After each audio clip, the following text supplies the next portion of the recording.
Today on the podcast, we're speaking to a startup entrepreneur. It's a lady that wants to get into a space that's education training using technology. Really difficult, I think, to grow this business. We're going to try our best. She wants to get customers for £2 a month. You've got to do some serious volume, and you're going to have millions of pounds up front to build this tech platform. But let's see what we can do, gang. Strap yourselves in.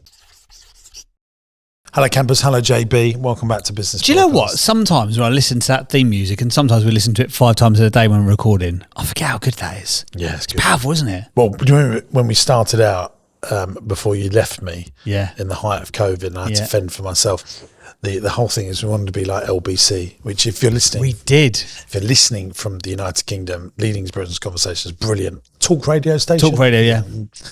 Got some great presenters on that. They have. Amazing. And they have a sort of a jingle like that. Yes. This was the premises of the whole idea of this, was it to be like a talk radio show for entrepreneurs and business owners. Look at us now. And look at us now. 5 years later. 5 years later, that's scary, isn't it? Half a decade. Half a decade. That's mad, isn't it? That's weird. Today we're speaking to Lorraine Hunt. Just started out. No team members. No team members, know nothing. Nada. She is... Very rare for us to have this on the show. It is. So this biggest challenge, structuring my to-do list as I'm only 1 week in entrepreneurship. Like, this might be the freshest entrepreneur out of the entrepreneurship egg ever. This is our most treasured little hatchling that we've ever had. And we will treat Lorraine like a little hatchling. We'll treat her with the care she needs. Yeah. Well, we'll try our very best. It's not really my skill set to help startups, but we'll try. It's not your skill set, is it? No. Because I guarantee at some point, I'll tell you what you need to do, Lorraine. Just go out there and find a business you could buy. In fact, don't buy one, buy 10. I know you're only a week into this, but go buy 10. If you can't buy 10, buy 20. Well, we'll try our very best. Do you want to tell our listeners what Lorraine is trying to do? Yeah, well, I don't think she knows, frankly. We've had a bit of a pre-chat. The space that she's in. The space, okay. So she's in the home care space, and she wants to create an automated online learning platform for the care industry. She wants to clarify her services and her course offering. She wants to get some clients, and she wants to be doing 100 grand's worth of turnover from a standing start within the first year, moving more into the care education. Easy for me to say, the care education tech sector. I don't even know what that means, so we're going to have to find out from her. I think she wants to do training for, I think she said home care. I'm pretty sure it's home care. She said diagnostic. It sounded too medical for me. I got scared and switched off. Fine. Okay. Well, before we do that, though, in this pre-chat, guys, you know what's coming. You know what's coming. What's that knocking at the door? It's Jimbo's favourite feature. It's time for... Interesting quote or fact. Interesting quote or fact. Interesting quote or fact. It's time for the interesting quote or fact of the week. Interesting quote or fact of the week time. I love that. Chances didn't get to hear any of that because he's got headphones on, but yeah, so that knock on the door, another jingle. I mean, it's just slowly turning into... LBC. Well, no, like they don't even have these jingles. No, it's turning into like a remake of a Morecambe and Wise show from the 70s and 80s. I love it. Business Morecambe and Wise. That is a high bar to aim for. Or even Steptoe & Son when they used to be on Radio 4 in the 50s. Or the Goonies. There we go. Right. Okay. So, interesting fact of the week. Are you going fact or quote? I'm going to go quote this week. You're going quote? I'm going quote. And what are you going to do? So you're going to go for a fact. Facts, you're going to do a fact. Okay. Do you want to do your fact first? No. You do your quote first. Okay. Give me time to decide my one. Now, this has come up a lot on the podcast recently, so I thought it was a really good thing to further drive home. One of the best things that you can improve in the world is yourself. Yeah. And I think this is very apt for this conversation today. Before you try and improve business or improve profitability or blah, blah, blah, work on yourself. You should be your own homework. Absolutely. Improving, whether it be reading, listening to podcasts, watching YouTube. We have never we've never lived in a better time than we do right now.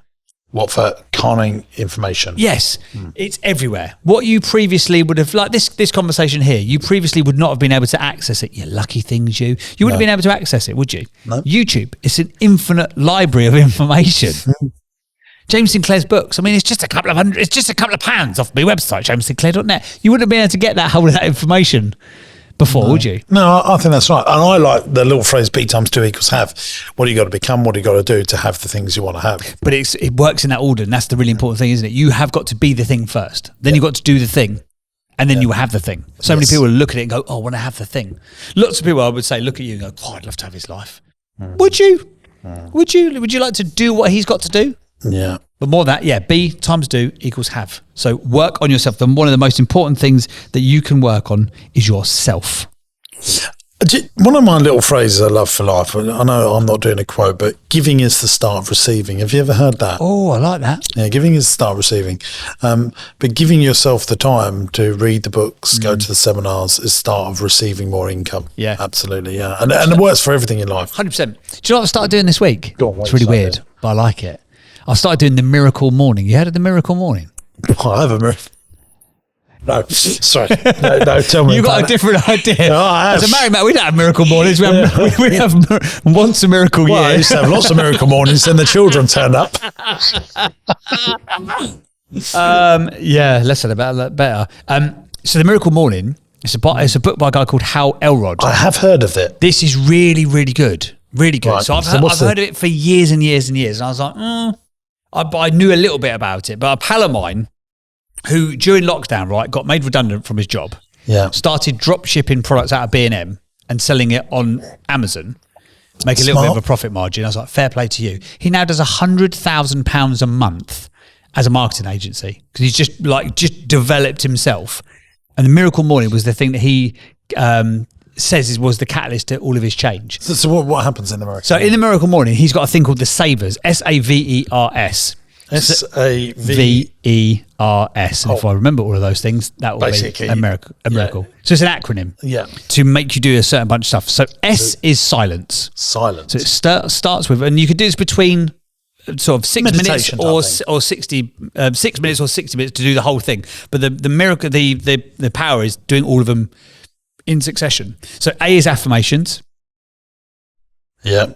So what are you doing? To explain this to me. So you sit for 6 minutes on your own. Yeah. I do a Wim Hof breathing thing. So I do that. Well, I'm going to say what? Yeah, Wim Hof. Chads will know about Wim Hof. He's like, yeah, exactly. I know what Wim Hof is. Is he a red Indian? No, he's not. He's a guy from Prague. What country is that in? Is Prague the country or is Prague the city? It sounds like a with the feathers and a Wim Hof and a TP. So he's the cold therapy guy. He's the one who he talks about getting cold all the time. Yeah, he's brilliant. Like but he's got ice baths and stuff. Ice baths, but he's got a methodology which is called the Wim. It's not really his thing, but it's basically sort of deep breathing, and you do 3 rounds of it, and then you hold your breath. And in the absence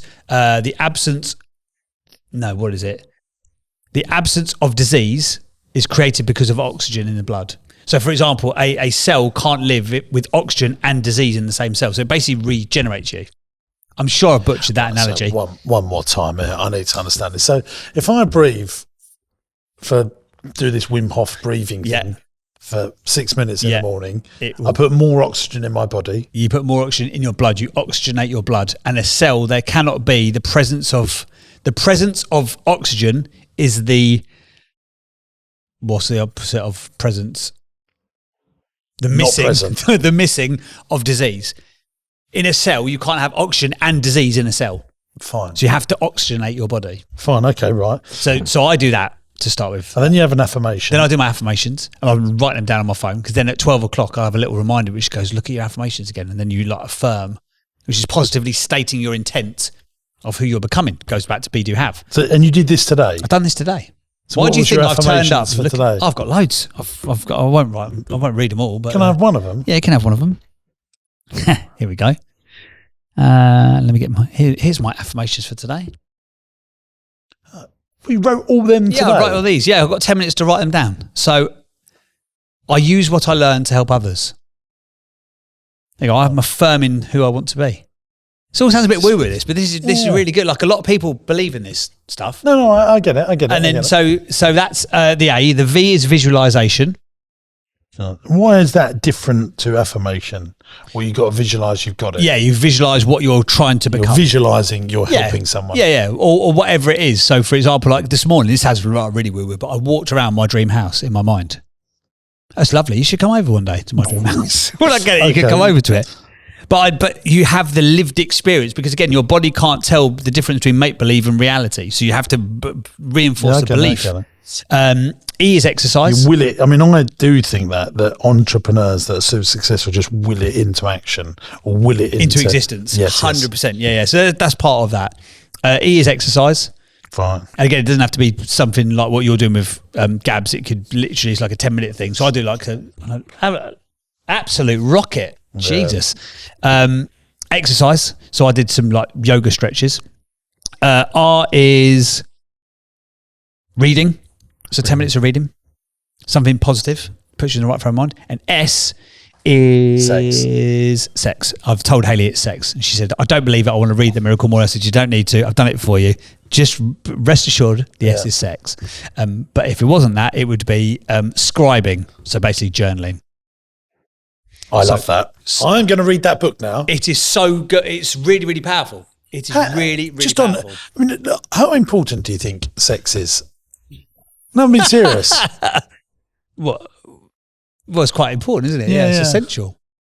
I've been reading some facts about that. Not that I want to talk about this today. Do you want that to be a fact of the week? No, but He's got another fact, guys. a lot of people not having any hanky-panky. No, it's reducing massively, Yeah, isn't it? it's really bad. I think the average is like once per 3 months or something. Yeah, yeah. So Haley's like, In I line told with- you, you're doing it right. I'm like, They go, have you done your VAT return?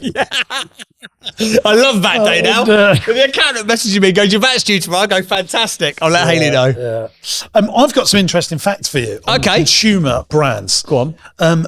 The red and white Coca-Cola logo is recognised by 94% of the world's population. Really? Yeah, I can imagine that. Really interesting. Do you know Coca-Cola was not red to start with either? It was green. Did you not know this? Sorry, no. Father Christmas was green. Yeah, I knew and they that. changed it because of Coca-Cola. Yeah, you was close, but... That's a better fact. It's completely fictitious. But there you go. Right, okay. Cars, and this is a little game we're going to play here. Okay. Cars and automobiles are the biggest advertisers on TV around the world. Really? BMW, Mercedes, blah, blah, blah. Who's second? What's the second largest? What industry? Yeah, that advertise on TV. Everyone's playing along at home. I can hear your cogs going through the airwaves. Put it in the comments. Put it in the comments. Oh, second biggest. Yeah, I think you kick yourself when we're Travel. No, way lower on average order value. I don't know. Cereal. Is it? A Interesting. lot of cereal ads, isn't there? Now you Yeah, think there about is. it. Yeah. There's tons. And did you know that whole breakfast is the most important meal of the day? Completely fictitious. It was made up by Kellogg's. What is the most important meal of the day? I don't know, but it's not breakfast. You should eat after you've fasted for 18 hours, though. I know that. I've gone down the Instagram rabbit hole, though, recently. I'm thinking I'm just going to eat duck eggs and steak. There you go. Good. I love steak. I know you shouldn't because you've got a high purine level like me. Yeah. You're liable to gout. There we go. Well, but I do love a good little ribeye. Okay, right. Let's get Lorraine Hunt onto the show and see if we can grow her business. Guys, before we do that, though, if you're loving that section of the show, can you just reaffirm and let us know? Give us a thumbs up or a thumbs down if you're loving fact or quote of the week. Well, it's my favourite part. I of wanna the show. know- It's the only reason why I'm here. Do you know what's really powerful with this Miracle Morning thing? Yeah. I got Hayley into it as well. So we're doing it together. Oh, wow. Not at the same, not like together. We're doing our own things, but actually, I think doing So stuff out together. of all those things, silence, affirmation, visual, exercise, reading, scribing, hardly anyone does all those things. No, and the power is doing them all together. And you don't have to do it like 10 minutes each. Ideally, you would. So it's like an hour It's very process. religious, isn't it? It's what monks do. Yeah. This is what effective people do, isn't it? Yeah, I think they do. I'll come back to you on the next episode. I'll let you know if I feel. I feel like a more centered human being. I think writing. I mentioned it on my main YouTube channel yesterday, and I'm doing my weekly newsletter, which you can subscribe to, by the way, on the James. And you should. It's very good. Website jamessinclair.net. Apart from you slagged me off a couple of weeks ago for my clothing. Fantastic. That's my Sarah highlight. Cockabody, have you read the newsletter? You'll like it. But I do think writing does make you a better person. Do you just randomly, when you've got thoughts in your head, you just scribble them down? But usually what's happening now is I mean, I did ask you when I'd done this week's newsletter. I said, "Oh, what things do you think I should write about?" And you sent me your things through. I thought, yeah, they're really interesting, but I try and write what's emotionally coming to me. And because I know that it's got to come out at 7:00 on every Monday morning, I'm making time to do it every week now. Very good. Hey gang, James here. Great news. Business Masterclass is coming back to London. This is my ultimate 2-day event that will grow the profitability and size of your business so that you can have a commercially profitable enterprise that works without you in it. I've run this event before. People absolutely love it. We get rave reviews and I'd love for you to come along. Imagine 400 business owners in a room serious about growing their business. Imagine the connections you can make. I'll be on stage teaching you all the stuff that I've learned over the last 20 years in 2 days to seriously scale your business up. If you want to find out how to buy companies, raise finance, get customers, and make your teams as profitable as possible, then this is the event for you. Look, it comes with my 100% money back guarantee. You come along to this event, and if at the end of day one you go, do you know what? I haven't got 10 times value out of what I've paid for this. I'll just give you your money back. And here's the great news. Tickets are only a few £100. And there's no sleazy sales on the day. It's just me delivering all the stuff that I know about growing businesses. And I can't wait to meet you. I'll be there. We'll have a little chat with the other 400 people in the room. It's big enough, but intimate enough to really learn the stuff that I know that scales businesses. Cannot wait to see you at Business Masterclass. Now, every year the tickets go like hotcakes, so make sure you get your ticket now. The tickets are £299 as we're making this video, but they grow in value depending on how late you leave it. So get your tickets now before the price goes up. And I'll see you at Business Masterclass to grow your business. Lorraine Hunt is our guest today here on the Business Broadcast. Hello, Lorraine. Welcome to the show. Hello, guys. I've got an interesting fact for you, if you don't mind. Hang on a second. Interesting quote of fact. Can't have the jingle. Interesting quote of fact. Hold fire. Interesting quote of fact. It's time for the interesting quote of fact of the week. Lorraine, take it away with your interesting fact. Well, I don't know whether it's that interesting. Oh, for but God's sake, I in just played you the 2000 bloody jingle, Lorraine. Oh, come on.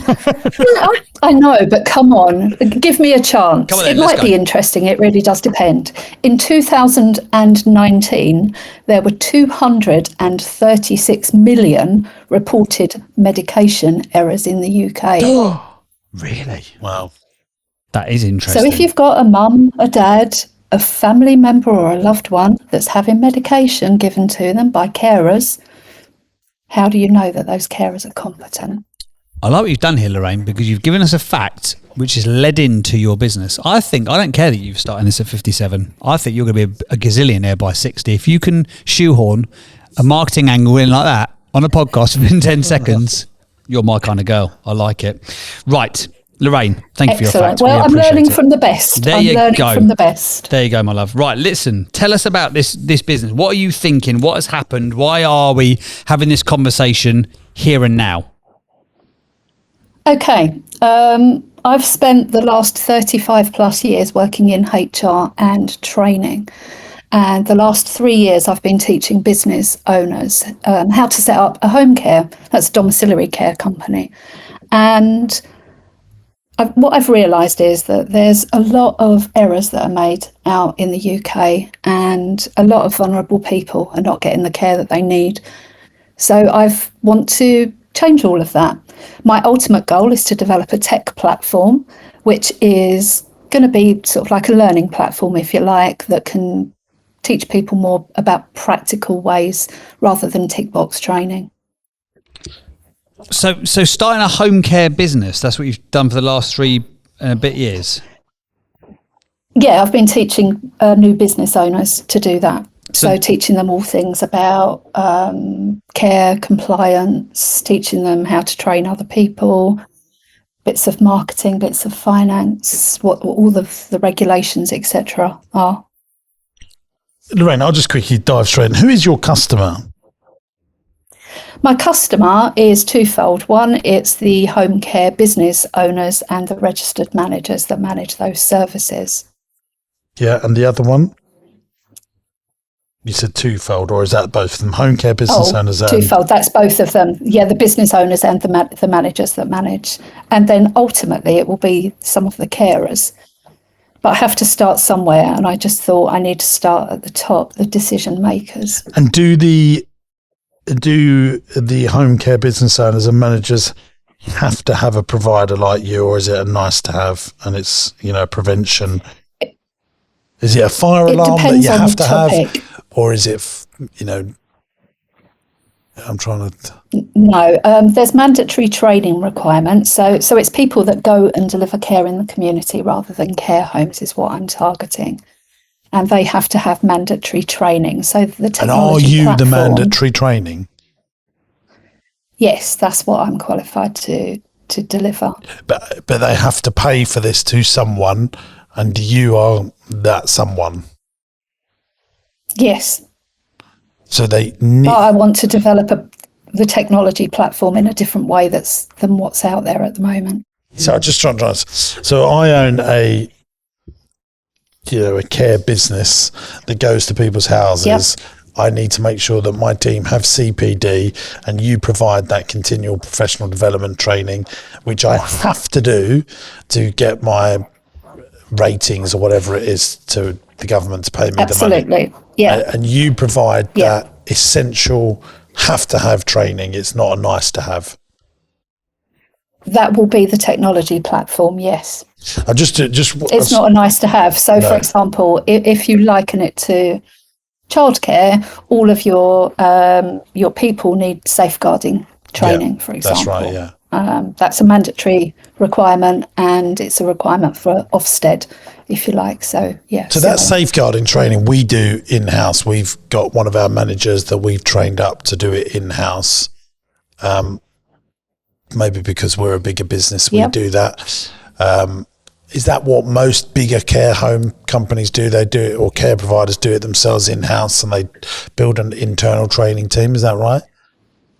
Yes, which is where the diagnostics part comes in and the auditing part comes in, because I've seen a lot of internal trainers that are not very good, and they're delivering tick box sort of PowerPoint training rather than practical training.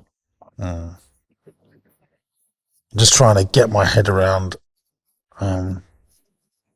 why someone would use you. Is it more expensive to use you than doing it in-house, or same cost? If it's a smaller organisation, so because you've got 10, you can afford to have one of your managers or a trainer within there. But some of the smaller home care providers haven't got the luxury of having that, and so they are having a lot of their training delivered online through different platforms. And what I'm looking at doing is competing with the online platforms, but doing it in a very different way than what they're currently doing. And if I wanted to put 10 staff on your digital training platform, what's that going to cost me? It depends on how many, but it's probably going to be just £2 per person per month or something like that. So we do use a digital training platform, I think, called Noodle now in our nurseries. Have you ever heard of that? Yep. No, because that's probably a nursery specific one. Yeah. So we do that. I'm just thinking for you, if you had 100 customers signed up, you get £200 a month. You need a lot of volume. Yeah, I'm not looking at that. I'm looking at tens of thousands. Plus there's the auditing services as well. So it will be a low cost tech platform. I mean, the thing I would do if this was my business is just make sure there's a need and a desire for someone new in the marketplace. And so I would create a waiting list so that you get signals that people want to give you money straight away before you go and invest in it. Okay. I don't think the money's necessarily in the platform initially. The money's in the auditing work, potentially, which is telling, but it's almost like a, well, people should carry out audits, regular audits. So it's like an Ofsted inspection readiness thing. Yeah, like a mock Ofsted. It will be for the Care Quality Commission. So that's a CQC thing? Yeah. Which is the care. Yeah. So that's almost, so CQC is the Care Quality Commission, and that's almost like the Ofsted of healthcare providers for so people get a concept of what that is. Yes. So if I'm let's say I've got a business and I've got 10 staff going into different customers' homes, and they're doing, helping them to get out of bed, or they're doing medicine distribution, or they're just sort of doing whatever it is, let's say, for example, if I am CQC registered as a company, do I have to put my team through your audits, or do you have to audit my company? No. They are meant to do their own internal audits, but they're not doing them properly. So the consequences for the business could be potentially, if they're not delivering training, or any of their systems and processes are not right, it could result in the death of a client, for example, or they could get shut down by the CQC if they're not compliant. Mm-hmm. And what would you charge for an audit? Again, let's just sort of round the numbers up and say it's one sort of small-ish business, 10 staff. If it's small, probably between 500 and 1,000, but that's just focusing purely on the training elements. It's not focusing on everything else that's needed. Okay, so what else is needed other than the training? Medication audits, carer files audits, client notes. There's all sorts of audits that should be carried out on a very structured, either weekly or monthly basis, that a lot of care providers are not currently doing, or they're not aware in enough detail that they should be doing that. So if you went in and you were going to do this like once per year for them, what would it look like? You almost input yourself into their business for a week, and you do a day on training, a day on medical audits, a day on client notes. Is that how it would work? Actually, it kind of would, but I've actually developed a piece of technology to do that for me, really. So like, it's a quality and compliance, and then it's a little bit about their business. And it's kind of like if CQC were to knock on your door tomorrow, are you ready to pass that inspection? Yeah, well, we do that. We do that with our nurseries, yeah. Yeah. But we have mock Ofsted inspections.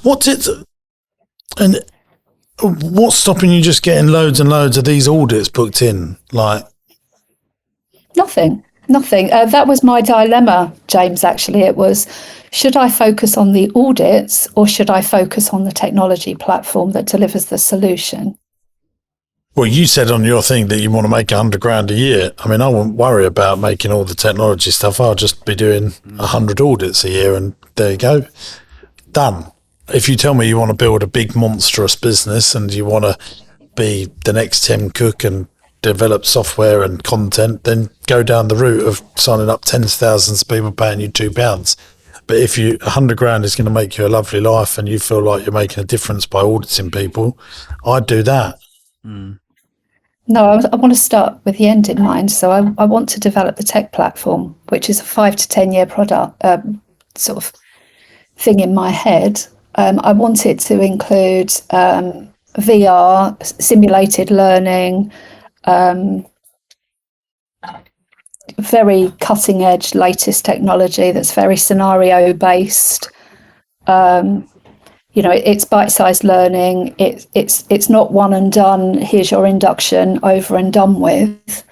And actually, the CQC, Skills for Care, which is the sort of partner side of CQC, have just released a new workforce strategy that is focusing for the next 15 years on training, being more bite-sized, being more practical, being more scenario-based. So actually, if I can develop this platform quick enough and align it to Skills for Care, it would solve a lot of problems. But it's whether or not providers care enough about the training and the quality of the training. Well, I'm glad you said it, because it was on the tip of my tongue, is will they actually pay for it? Down there, yeah. And that's what I was trying to get through, do they absolutely have to do it? And these they have to do the mandatory training. Yeah. Do they have to do the audits? Are they going to pay for it? Because they're not care costs a lot of money, but lots of care companies don't have bundles of extra spare cash around, do they? Like their wage bills are going up. I beg to differ on that, James, slightly. It depends on what company you go to. Yeah. clearly business owners have got a very different need to the managers that are managing the service. And actually within home care, some of the margins are quite healthy. Yeah, the margins and either might way, be. they're going to have training.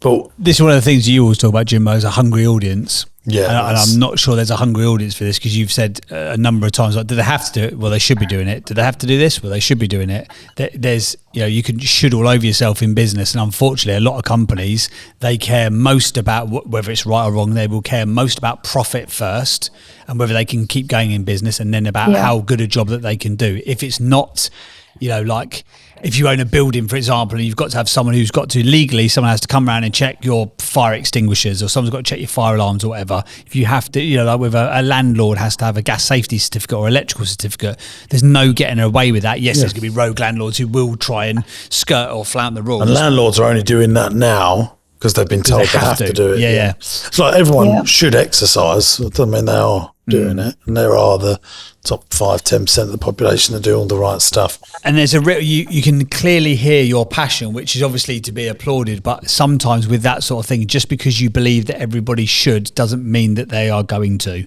James, that is so what I've been thinking about for the last few weeks. For me personally, if you can do these audits for 500 to 1,000 quid, and like Jimbo said, if you want 100 grand, if you want a nice life, and you can find, that means you've got to find 100 clients a year, which is still no mean feat, by the way. If you're going to find, let's say you can take 1,000 quid off each one of them, you still got to find 100 clients. That isn't not a walk in the park, or else, if it was easy, everybody would be doing it. I appreciate that.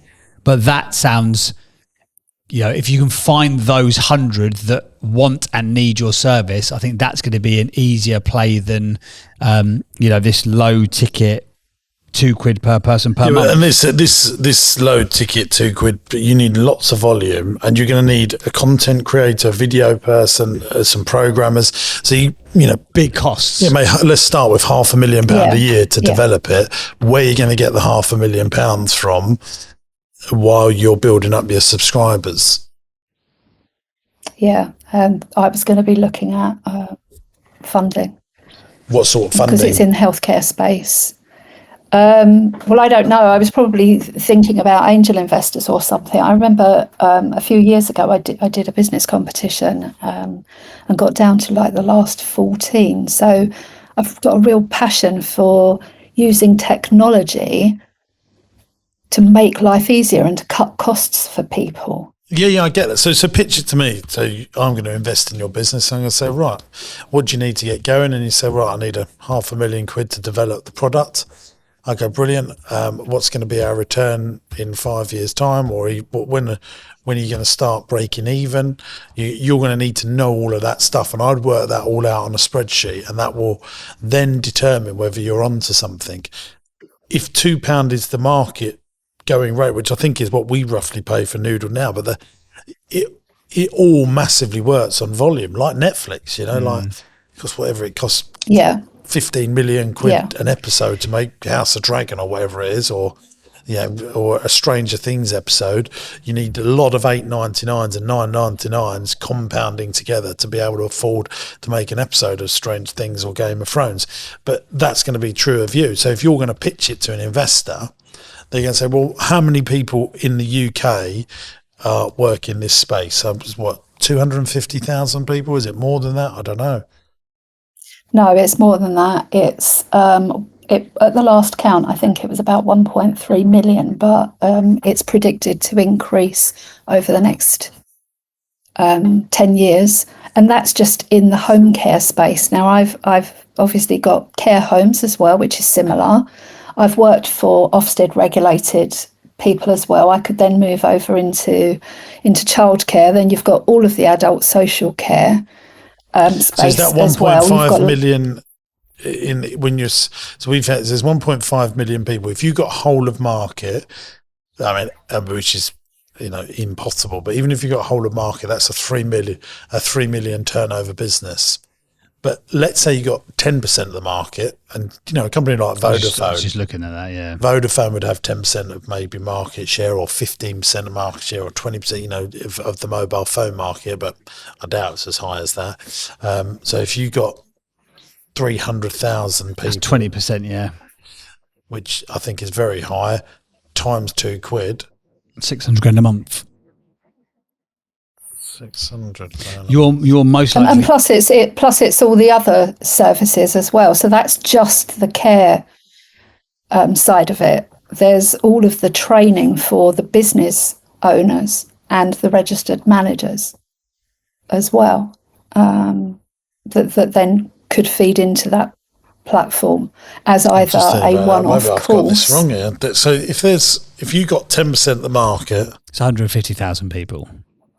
and that's 300 grand a month. 300 grand a month, 3.6 times 12, so that's 3.6. That's just care professionals. I think you've got to prove that there's actually enough of an appetite for it by going and doing it one-to-one with people. Like the tech thing, I think, is almost is a bit of a.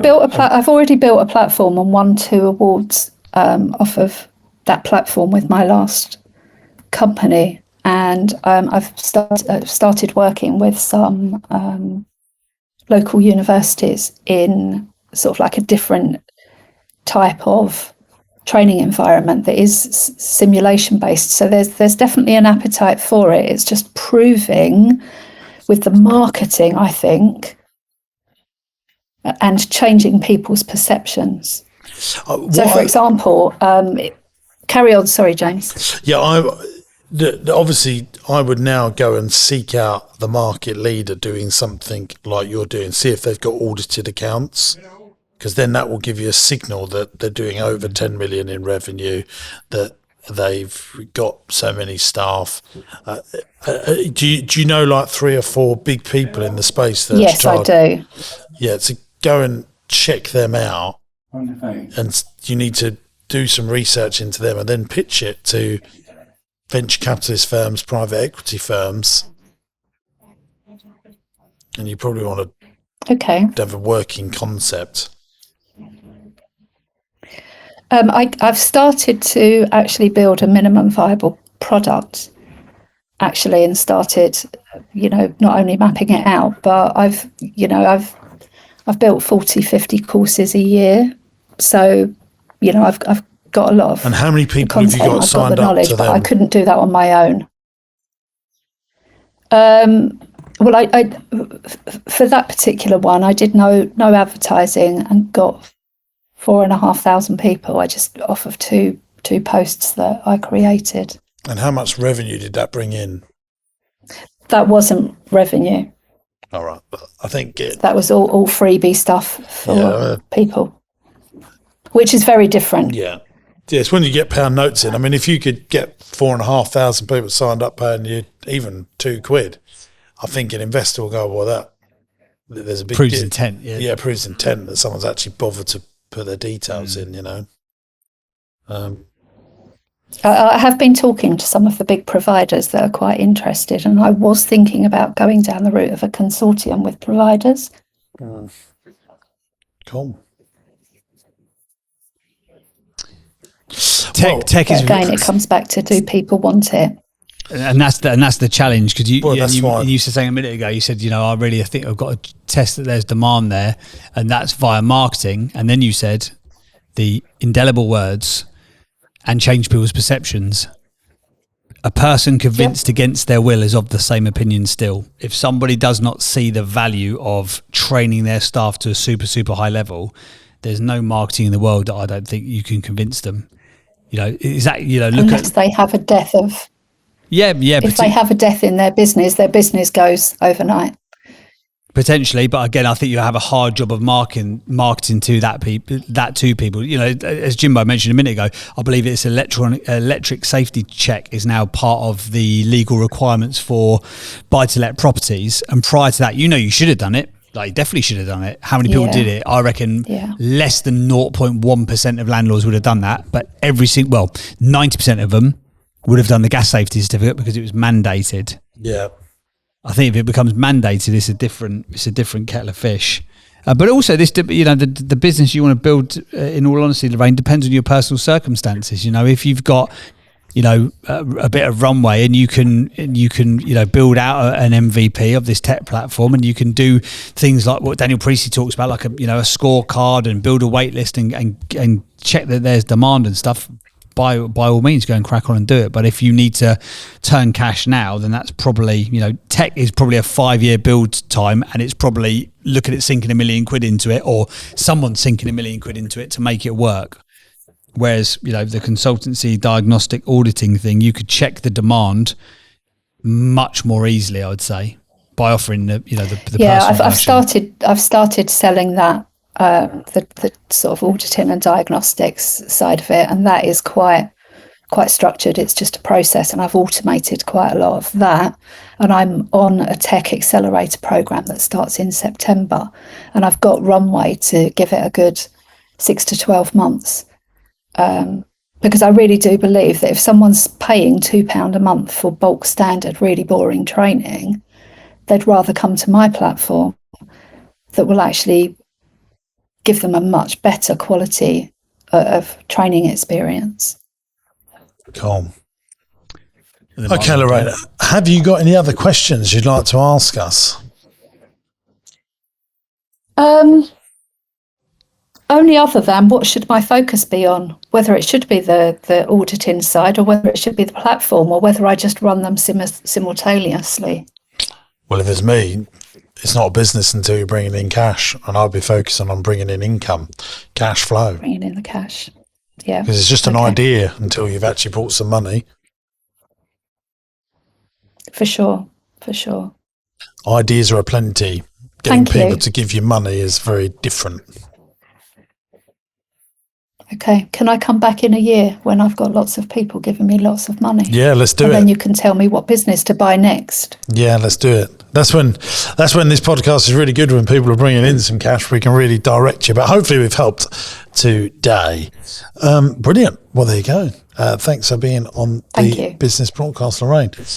There we go. Well, JB, do you know, should we rate Lorraine? I don't think we should. I don't think we need to, because she's starting out. Yeah, when she's, in a year's time. We'll then we will.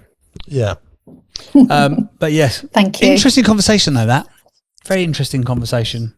I think, because there's a lot of people who are at different stages of business who listen into the pod, and those who are newer, maybe they can take some information from that. I think you touched on something very, very, very, very vital there, though. That ideas are aplenty. Getting some cash from people is very difficult. Absolutely, yeah.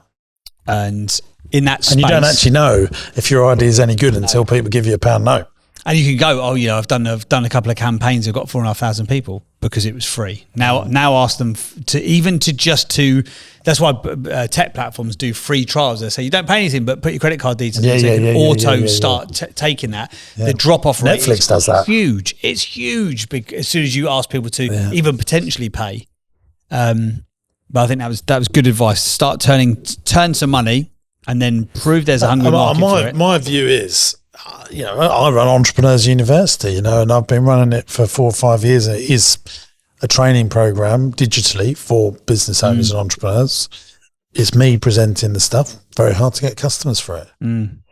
People stay around for 3 or 4 months on average. Yeah. Mine's £50 a month. I think it is world-class business training, and it's difficult to get people to sign up.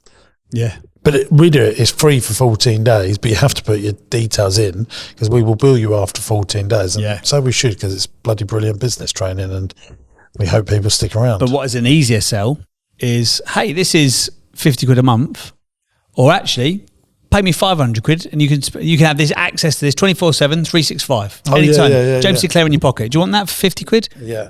Okay, hard sell. Actually, give me 500 quid and you can be with me for 2 8-hour days, and that's it. That's an easier sell because people perceive the value to be higher. And I think, unfortunately, the space that Lorraine's potentially in, and I've got a client who's in the same sort of space, they are a health and safety specialist brand, but people do not want it.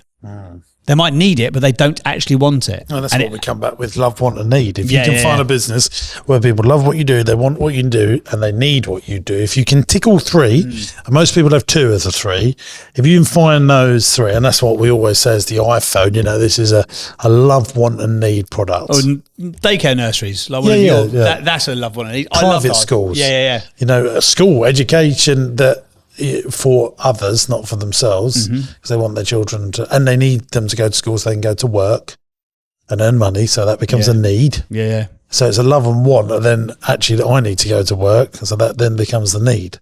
It also then goes into feeds into your other sort of theories about models, like the daycare. So our little one's about to, by the time this goes live, he'll have finished nursery, but he's been going there since he was like 9 months. You're coming into some money then, aren't you? Yeah, 1,600 quid a month. I've paid them lot for.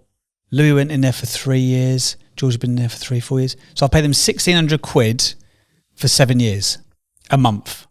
Yeah. So what's that? Let's round it up. 1,500, 6, 18. So that's about 18 grand, isn't it? 18 grand a year. So I've spent best part of 100,000 quid with them. And do you know what? I've never begrudged a penny of it. No. Because I love it, I want it, and I need it. Yeah. So what are you going to do with your £1,600 a month from September? I'll find something else to do with it. It's so weird, isn't it? Do you think you'll even notice it? No. It'll just go somewhere else, won't it? Yeah. I don't know, maybe I should put it in a pot somewhere. I should notice the difference. But you don't do. You just go, here's the invoice for 1,600 quid to go, cheers. Thanks for looking after the kids again. That's it. The power of models, I think that's really important. Absolutely, baby. The power of models.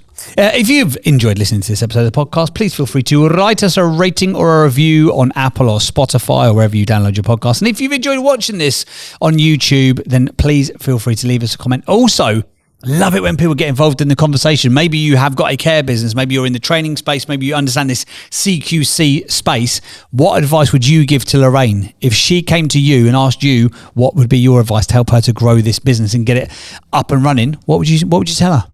There we go. See you in the next one, gang. Why do you smirk when I do the outro bit? I think you're a very nice man. Okay, fine. Bye, everybody. Bye-bye. Oh, that's the wrong time. That was actually completely unintentional. We won't edit that out though. Thanks for watching today, gang. I hope you enjoyed the show. Now, look, we're looking for some great businesses to come on the podcast. If you've got challenges, but you're desperate to grow your business and you can't necessarily work out how to do it on your own, you'll be a perfect candidate to come here on the podcast. It's absolutely free to come on the show. Go to my website, jamessinclair.net, and there's a podcast button. Click on the podcast button, fill in the application form, and we'll do our very best to get you on the show and try and grow your business. If you're loving the podcast, make sure you subscribe to the channel by clicking here. And why not give this one a watch? I think you'll like it.